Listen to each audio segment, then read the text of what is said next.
Calls are growing for South African troops deployed in the Democratic Republic of Congo to come back home. It follows the deadly fighting with M23 rebels, which killed 9 SANDF members and left dozens more injured. One of the fallen soldiers was Louie Mahi, who was from Tzaneen in Limpopo. We talk now to his uncle and family spokesperson, Monageng Moagi. Mr. Mahi, good morning to you. Please do accept our condolences, I imagine not only from the station, but from South Africans on the passing of your nephew. And also, if you could please share with us how you received the news that he had been killed. Thank you for the opportunity given, Iman. Good morning, and to your viewers as well. We are deeply saddened by the passing of my nephew, Louie Moagi. On Saturday, we received guests from South African National Defence Force Saturday evening around 8 in the evening. And they got there, we prayed, and at the end of the prayer, they announced that unfortunately Louie was one of the victims of the deadly encounter in DRC. When you say you got the news around 8, were you invited to come to a particular location? How exactly did it happen? They came to our house. They came home. When you saw officials arrive there, I can just imagine you feared the worst. Yeah, we feared the worst because during the day we have been hearing, and of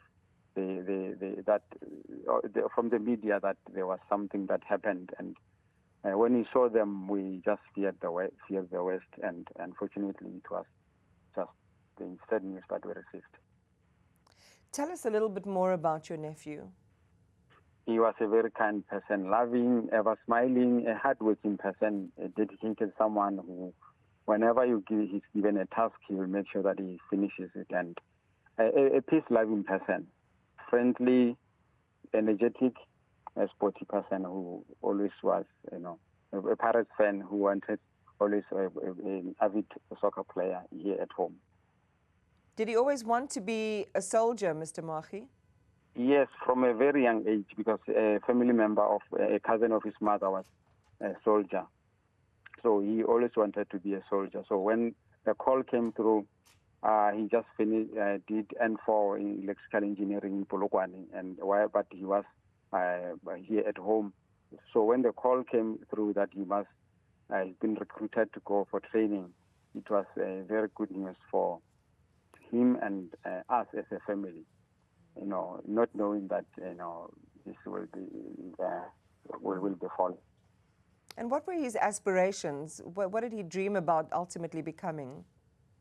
No, he wanted to get old and to grow in the army. He loved his work because he represented South Africa, during the SADC mission in 2022-2023 in Mozambique, Cabo Delgado, and he came home and he was looking for. He told us that he might be deployed to DRC. So when he told us that he's leaving, we just thought, no, just like the way he went to Mozambique, he will come back home alive, not knowing that he will come back in a coffin. Well, and again, just thank you so much for being able to talk to us. I can imagine how difficult this is. As you say, you had some experience in foreign deployments, and your family didn't expect it to turn out this way. Had he at any point, Monageng, shared with the family details of his deployment, what the conditions were like that they were No. peacekeeping under?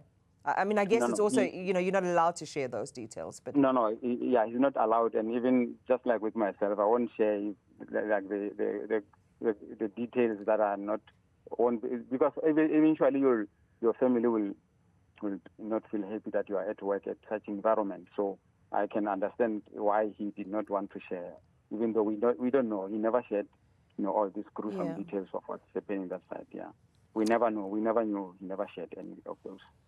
I guess this next question might be a little hard, Monageng, because in hindsight, we're hearing from various experts about the conditions under which our peacekeepers, exist and have to do their work, about not being very well capacitated.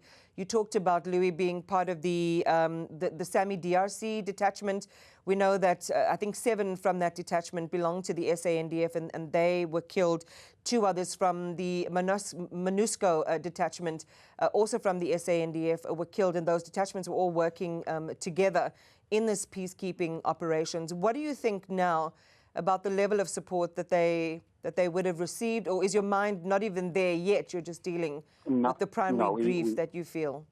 No, we don't have the primary details of what happened and all these other details.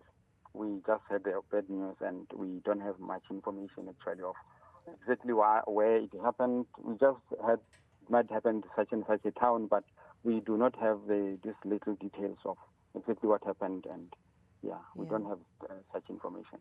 If you can, given that this has all happened now, and that your nephew's passing has happened in a context of war and fighting, and there's certainly a great deal of instability at this moment as we speak, what arrangements can you share with us that you've heard from the SANDF with regard to the repatriation of his body and funeral arrangements?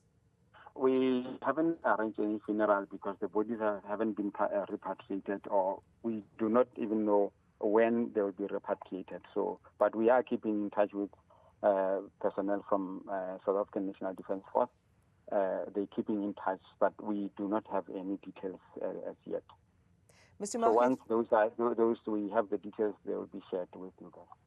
Mr. Mahi, again, thank you so much for talking to us under these difficult circumstances. Again, receive our condolences and our respect and gratitude for the service of Louie Calvin Mahi. Appreciate your time today.